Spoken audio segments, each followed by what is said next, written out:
By the way, babe. Yes, mama. Mtu anafaa kuita aje mwanaume hizi majina tamtamu kama unaona kama vile unanitanga Jaber, Minot, tujina Agal Toto, Natimanyako. Hizo zote. Sasa Osiepchunya. Sasa nafaa kukuita aje ndio sasa hata wewe niaje kukuitanga tu babe ama nation. Jina ingine tamtamu. Sasa ya mwanaume ni gani? Yenye Wajaluo huwa wanatumia. The respected names. Si uniambie kwani hujaelewa wewe? Ya kwanza ni Jaduong. Jaduong. Jaduong.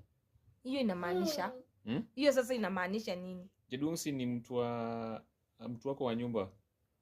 Mkubwa Mtu mkubwa. Si sasa mimi ndo mkubwa kwa nyumba. Sasa ni unajua wewe hakuna Kijaluo unajua. Hakuna Kijaluo unajua.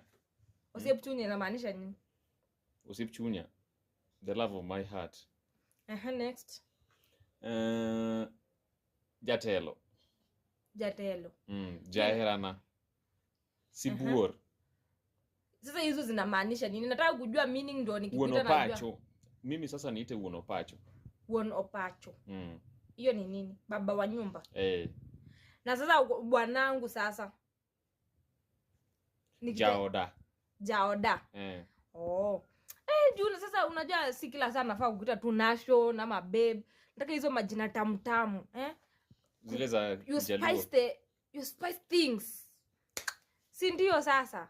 Sasa sitakuwa nakuita nation, nitakuwa nakuita tu Jaoda ama Uonopacho. Hizo